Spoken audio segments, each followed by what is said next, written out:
Okay, so I just wanted to go over some of my class setups that I typically will always use for water warfare training. Um, so one, I always use an FTAC, uh, and then two, I guess it's up to you if you like sniping or if you like rifles. I like sniping because I'm decent at sniping, and it's also a really good way to break people's plates and kind of annoy them, and it'll kind of force them to push you when you hit them enough. So, a lot of people have a lot of different preferences. Mine would be the FJX sniper. Um, it's, in my opinion, a lot better than the Blood Rose or even the what do you call that guy? The Victus. Um, More accurate. Uh, of course, you don't have the Raptor scope. I see a lot of people rocking the Raptor scope on this.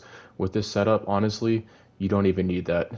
For the most part, super long distances, if you're on the red dot, like center on the scope, you're going to hit them for the most part. Uh, so, attachments, FTAC, Reaper, tuning, I have it all the way up on recoil, smoothness, and bullet velocity.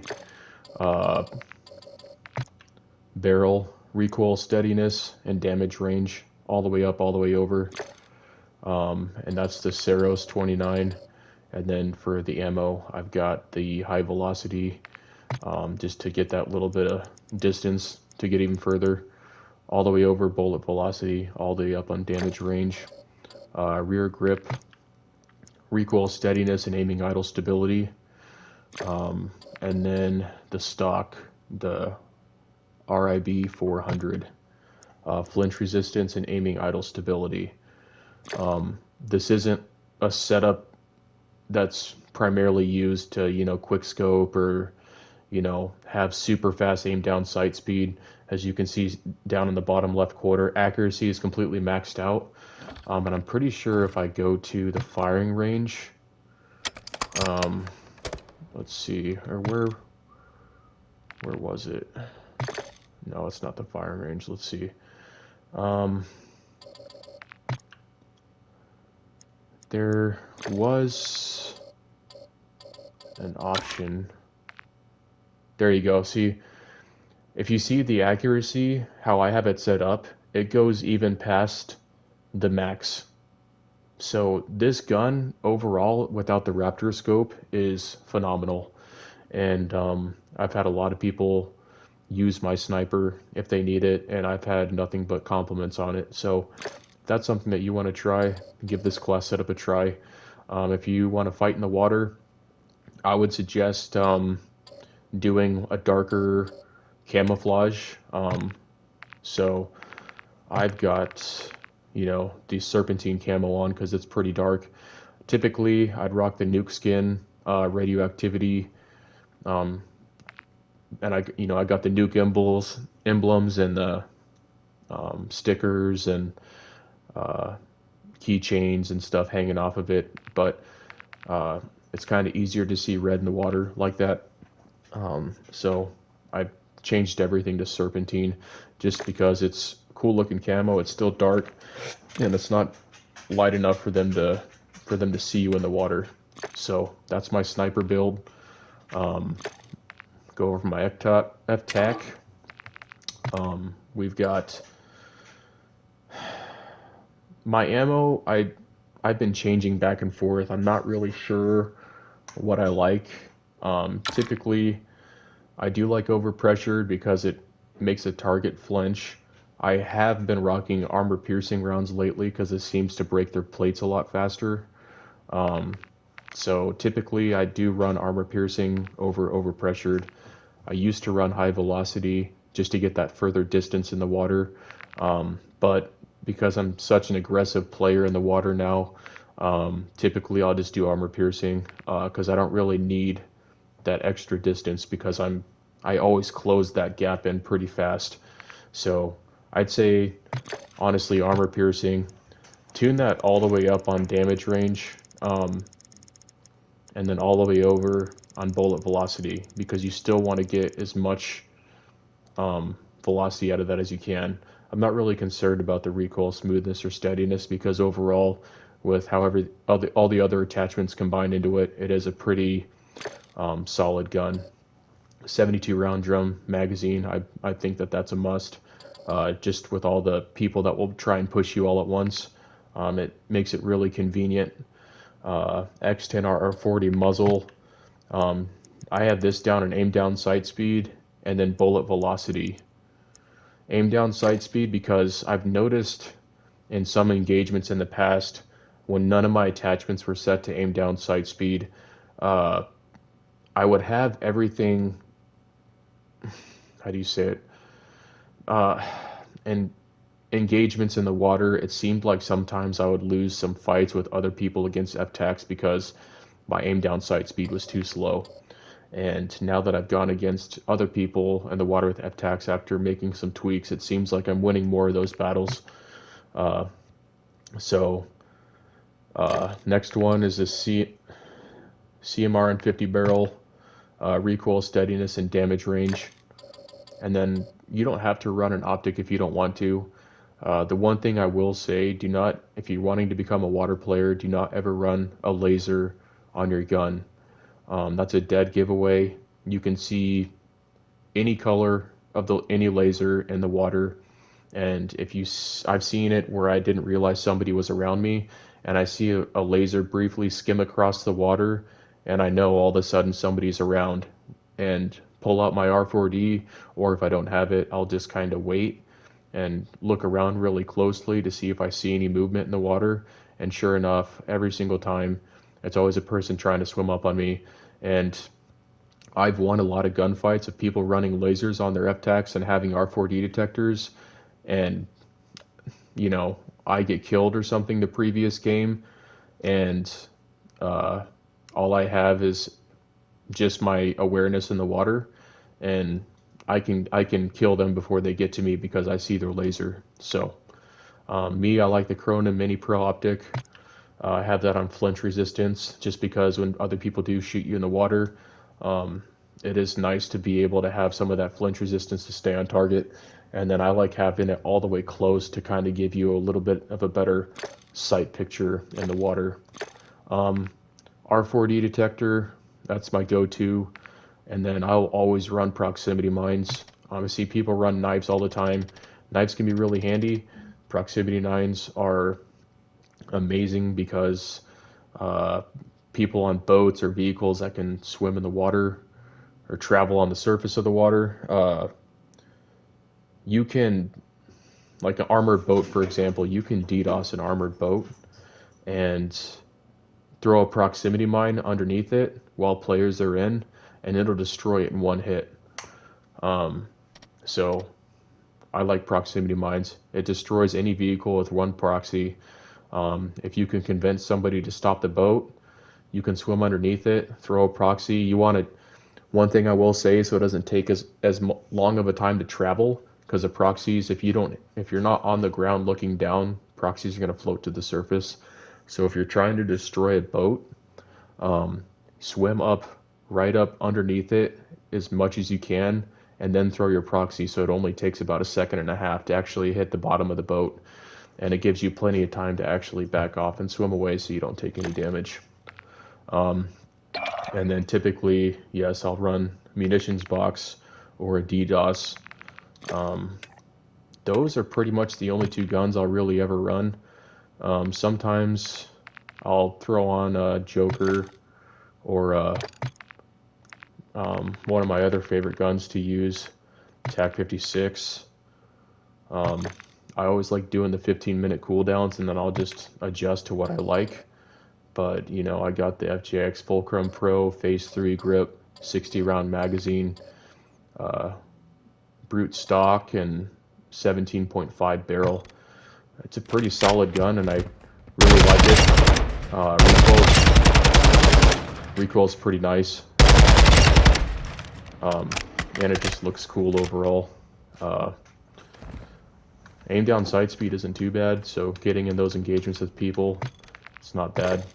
Um, Another one I like to use is the M4 that I have set up. I have the Seiken Tread 40 muzzle, F-Tac Ripper, 60 round mag, support CP 90 grip, and height tower 20 barrel. And this is a pretty solid M4 class. It's a recoil is just a little bit more than the other one, but it's still a laser. And I think the recoil will be less visual if you actually had an optic on. I can see perfectly fine without an optic, so I don't run an optic on this class, and I'll put on a different attachment to kind of help me with my aiming stability. Other than that, SMGs, I'll run the Vel 46. This is my class setup that I like: Lockshot KT85, F-Tac Ripper 56 50 round mag, ZLR combat grip, and the Schlager RVB barrel. And I think it's a pretty good setup. There's another class that I like where you have a suppressor on, but I don't use it very much. But I mean, this one's a pretty good laser too. So.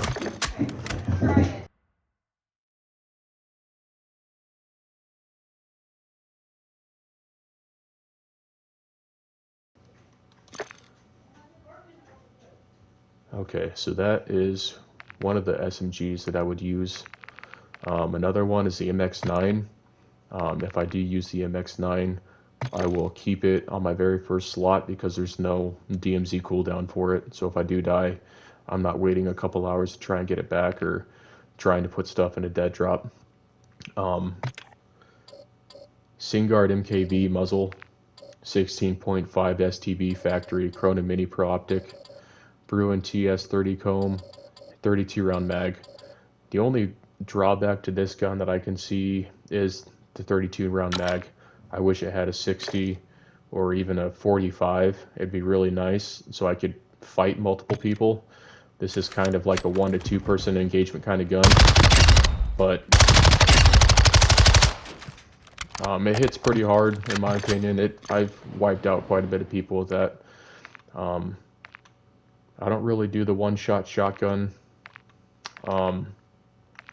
Any LMG that I use, it's either going to be the Rap H or it's going to be the Seiken. The Seiken, I have a hipfire class, candid laser class on it, which seems to laser people pretty well.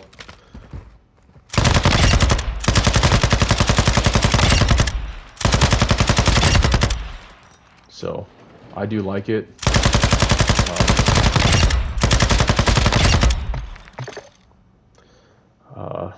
I've wiped out platoons as a solo multiple times with this gun. Bruin Warrior LMG underbarrel, ZLR Talon 5,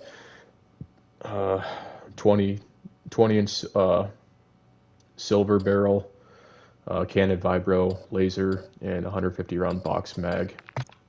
I know on the other guns I haven't really shown you my tuning, but typically for me everything's always going to go towards recoil stabilization or aiming idle stability, recoil smoothness, bullet velocity sometimes, except for when it comes to the F-Tac. I didn't really favor bullet velocity on some of the other attachments, but and then my Rap H, same thing. If I ever do use it, which isn't as often as I used to, I'll keep it on my first slot.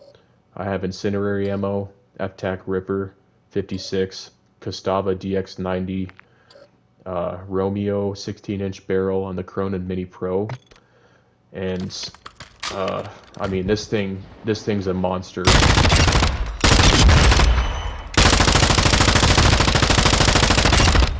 It's pretty far engagement for this gun. I'd say more than likely close to medium engagements is probably what I would say would be better. I guess if you mount, it'd be a little bit easier. But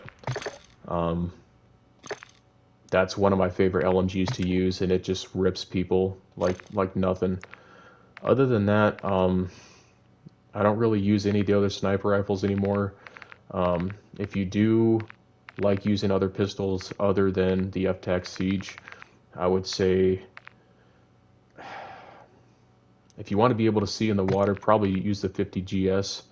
Um, this gun, you can put an SZ holotherm um, optic on it, and you can actually see in the water.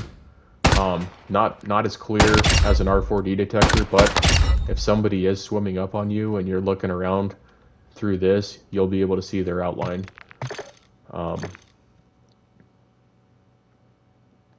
Other than that, Pila. Pila is probably the top choice to bring in the game over, besides the Joker. Um, the Pila, you can surface on top of the water and actually shoot the Pila, and it'll lock on to helicopters and heavy choppers and other vehicles. So that's one thing that I really do like. And then just for my right shield, if anyone ever wonders, uh, I just have regular camo on it. So I don't like going in plain. I'll just put the serpentine on, and that seems to blend in pretty well with the walls. So I run serpentine camo on that. I don't run any pick stickers or decals or nothing because I don't want people to see if I'm in a corner. Um, let's see here. I think that that's pretty much everything. Um, I've got, let's see, 23? Yeah, 23 operators all kitted up. Uh, I've been really lazy, and I kind of went through and got all my characters kitted up a certain way that I want. Pretty much, they're almost all the same, almost. Um, and I would like to go through and get every character Damascus, but sometimes I just don't have the patience for that. I got one guy that's Damascus right now, and I'll use him sometimes. But for the most part, I just rock this weed skin dude, mainly just because he comes in with a scuba mask. But um, I am planning on going through at some point and getting all 23 operator slots completely just kitted up. So that is my gun setups and some of my operators that I have. Um, Oh that's man, pretty much it. what's going on?